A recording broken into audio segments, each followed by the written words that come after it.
নমস্কার বন্ধুরা, শুভ রথযাত্রা উপলক্ষে আমার এই 7 দিনের মহাভোগ পর্বে এই পঞ্চম দিনের ভোগের থালা আমি কিভাবে তৈরি করলাম সেটাই আপনাদের সঙ্গে শেয়ার করছি। ভালো লাগলে অবশ্যই লাইক, শেয়ার ও সাবস্ক্রাইব করবেন, আমার পাশে থাকবেন।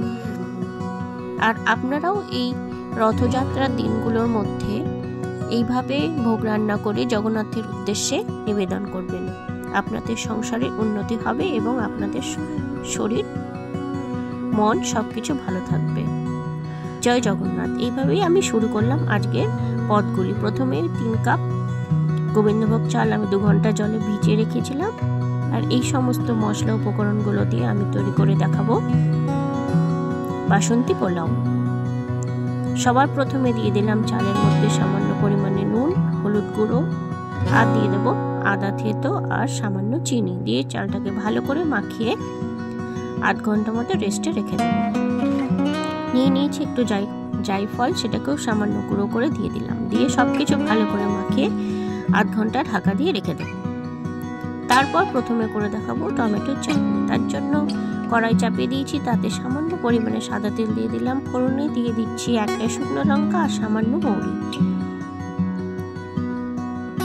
ফোড়নটা ভালো করে ভেজে নিয়ে তারপর আমি কেটে রাখা টমেটোগুলো সমস্ত দিয়ে দেবো। দিয়ে সামান্য নুন, হলুদ আর জল দিয়ে টমেটোগুলো প্রথমে সেদ্ধ করে চাটনিটা তৈরি করে নেব।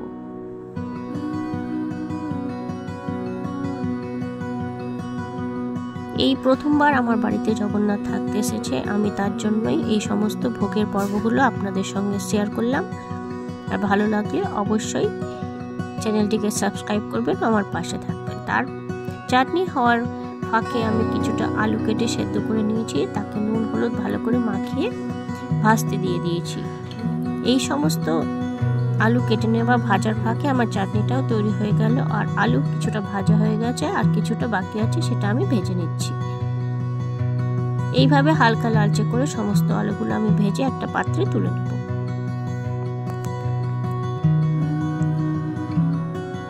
জগন্নাথ দেবের কোনো ভোগেই শুকনো লঙ্কার গুঁড়ো বা লাল লঙ্কার গুঁড়ো কোনোটাই ব্যবহার হয় না, সেই জন্য সমস্ত রান্নাগুলোই সাদা সাদা ধরনের হবে। শুধু কাঁচা লঙ্কা আর গোলমরিচের গুঁড়ো দিয়ে রান্নাগুলো তৈরি করা হয়। তারপর আলু ভেজে নেওয়ার পর যতটা তেল ছিল তার মধ্যে সামান্য পরিমাণে আরেকটু ঘি দিয়ে দিলাম। দিয়ে ফোড়নে দিয়ে দিচ্ছি 1টা তেজপাতা আর দিয়ে দিলাম 2টো শুকনো লঙ্কা। দিয়ে আগে একটু লঙ্কাটাকে একটু ভেজে নিয়ে তারপর দিয়ে দেবো সামান্য পরিমাণে গোটা জিরে। খুব সাধারণ উপায়ে এই আলুর দমের রেসিপি আপনাদের সঙ্গে শেয়ার করলাম। ভালো লাগলে অবশ্যই কমেন্টে জানাবেন আর ঘরে অবশ্যই এইভাবে একবার ভগবানের জন্য ভোগটা রান্না করবেন। ফোড়নটা হালকা ভেজে নিয়ে দিয়ে দিলাম সামান্য পরিমাণে আদা থেতো, দিয়ে সামান্য জিরে দিয়ে দিলাম। দিয়ে ভালো করে মশলাটাকে একটু ভেজে নেব। আদাটা হালকা লালচে করে ভাজে নেওয়ার পর দিয়ে দিলাম সামান্য পরিমাণে নারকেল কোড়ানো। দিয়ে সবকিছু আরেকটু ভালো করে ভেজে নেব। ভালো করে ভেজে নেওয়ার পর দিয়ে দিলাম 1টা টমেটো কুচি, দিয়ে ভালো করে নুন দিয়ে একটু সেদ্ধ করে নেব।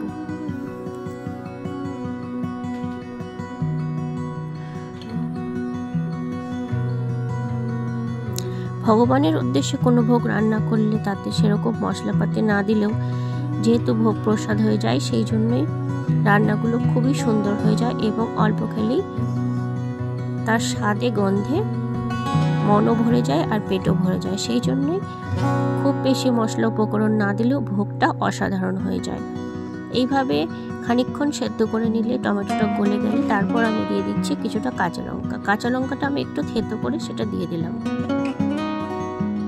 দিয়ে সবকিছু ভালো করে একটু নেড়ে চেড়ে কষিয়ে নেব।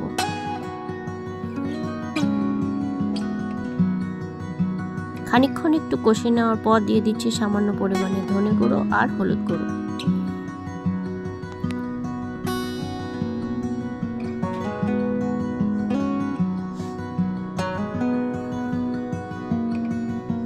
সবকিছু গুঁড়ো মশলা দিয়ে ভালো করে একটু নেড়ে চেড়ে মিশিয়ে নিচ্ছি আর দিয়ে দিচ্ছি তাতে সামান্য পরিমাণে একটু জল, যাতে গুঁড়ো মশলাটা পুড়ে না যায়। এইভাবে খানিকক্ষণ মশলাটা কষিয়ে নেওয়ার পর ভেজে রাখা আলুগুলো সমস্ত দিয়ে দিলাম। আলুটা প্রথমেই আমার নরম করা হয়ে গেছে, সেই জন্য মশলাটা ভালো করে কষিয়ে নিয়ে তারপর আলুটা দিয়ে দিলাম। দিয়ে ভালো করে একটু নাড়াচাড়া করে 2 মিনিট মতো কষিয়ে নিয়ে তারপর দিয়ে দিচ্ছি ভেজে রাখা মশলা। এই মশলা আমি আগে থেকেই তৈরি করে নিয়েছি, যেহেতু 7 দিন পর্যন্ত আমার ভোগের রেসিপিগুলো চলবে, সেই জন্য একেবারে বেশি করে মশলা তৈরি করে নিয়েছি। তাতে আছে ধনে, জিরে, গোটা গরম মশলা, জায়ফল আর গোলমরিচ, সমস্ত একসাথে শুকনো খোলায় ভেজে আমি গুঁড়ো করে রেখে দিয়েছি। সেইটাই আমি প্রতিটা রেসিপিতে ব্যবহার করছি। মশলাটা দিয়ে সামান্য পরিমাণে জল দিয়ে দিলাম। জলটা দিয়ে ভালো করে ফুটে গ্রেভিটা ঘন হয়ে গেলেই তৈরি হয়ে যাবে আলুর দম। খানিকক্ষণ ভালো করে ফুটে উঠলে তারপর দিয়ে দিচ্ছি সামান্য পরিমাণে সাই গরম মশলা গুঁড়ো আর দিয়ে দিচ্ছি 1 চামচ মতো ঘি দিয়ে ভালো করে একটু নেড়ে চেড়ে মিশিয়ে নিয়ে আর খানিকক্ষণ ফুটে নিয়ে তারপর আমি একটা পাত্রে নামিয়ে নেব।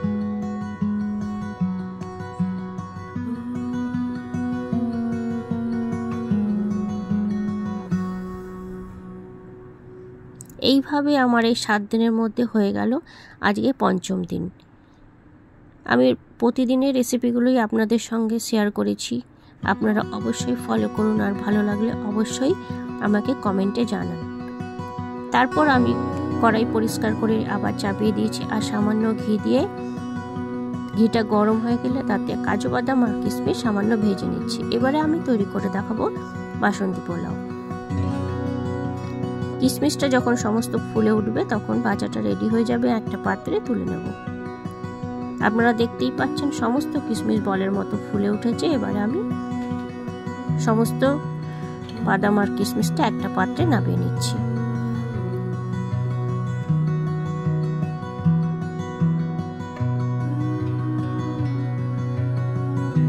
তারপর আমি কড়াতে আরেকটু পরিমাণে ঘি দিয়ে দেব। দিয়ে ঘিটা গরম হয়ে গেলে ফোড়নে দিয়ে দেব তেজপাতা আর গোটা গরম মশলা।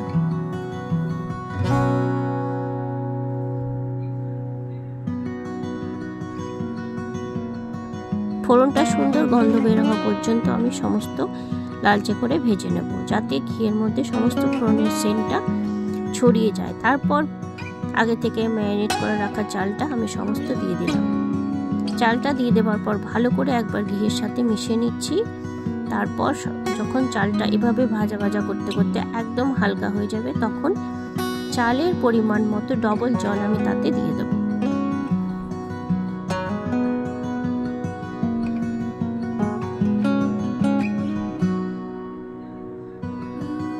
এইভাবে খানিকক্ষণ চালটা ভেজে নেওয়ার পর যখন একদম হালকা হয়ে যাবে তখন আমি দিয়ে দিলাম 3 বাটি চালের ডবল জল। 3 বাটি চালের ডবল জল 6 বাটি জল আমি এতে দিয়ে দিলাম। দিয়ে ভালো করে একবার মিশিয়ে নিচ্ছি। জলটা আমি আগে থেকে সামান্য গরম করে নিয়েছিলাম। গোবিন্দভোগ চালের খিচুড়ি বা পোলাও রান্না করার সময় জলটা আপনারা অবশ্যই গরম করে নেবেন, তাহলে চালটা ভেঙে যাওয়ার বা গলে যাওয়ার কোনো ভয় থাকবে না। জলটা দেওয়ার সাথে সাথেই চালটা ফুটে উঠবে। তারপর ভেজে রাখা বাদামটা পুরোটা দিয়ে দিলাম। দিয়ে ভালো করে একবার মিশিয়ে নিচ্ছি। এইভাবে খানিকক্ষণ ফুটে জলটা শুকনো করে নেব। তাতে দিয়ে দিলাম আরো সামান্য পরিমাণে চিনি। দেখুন খানিকক্ষণ ফুটে যাওয়ার পর জলটা খানিকটা শুকিয়ে এসছে, সামান্য পরিমাণে আর জলটা আছে। এই সময় আমি দিয়ে দেব ভাজা মশলা।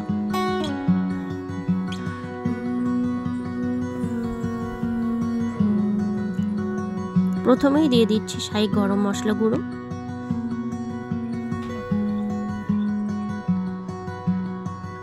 তারপর দিয়ে দিচ্ছি সেই তৈরি করে রাখা ভাজা মশলাটা। সামান্য পরিমাণে ভাজা মশলা আমি দিয়ে দিলাম। ধনে, জিরে আর গোটা গরম মশলা আর হলো জায়ফল। এই মশলাটা আমি সবেতেই ব্যবহার করছি, কেননা পুরী জগন্নাথ মন্দিরে জায়ফলের এই সমস্ত মশলাটাই ভোগে ব্যবহার করা হয়, সেই জন্যই তার টেস্টটা অনেকটা বেশি হয় আর জগন্নাথের ভোগের টেস্টটা অন্যরকম হয়। এইভাবেই তৈরি হয়ে গেল আমার বাসন্তী পোলাও। আমি থালায় সমস্ত সাজিয়ে নিয়ে আমি আমার ঘরের মন্দিরে নিয়ে চলে এসেছি ভগবানের কাছে ভোগ নিবেদন করে দেওয়ার জন্য।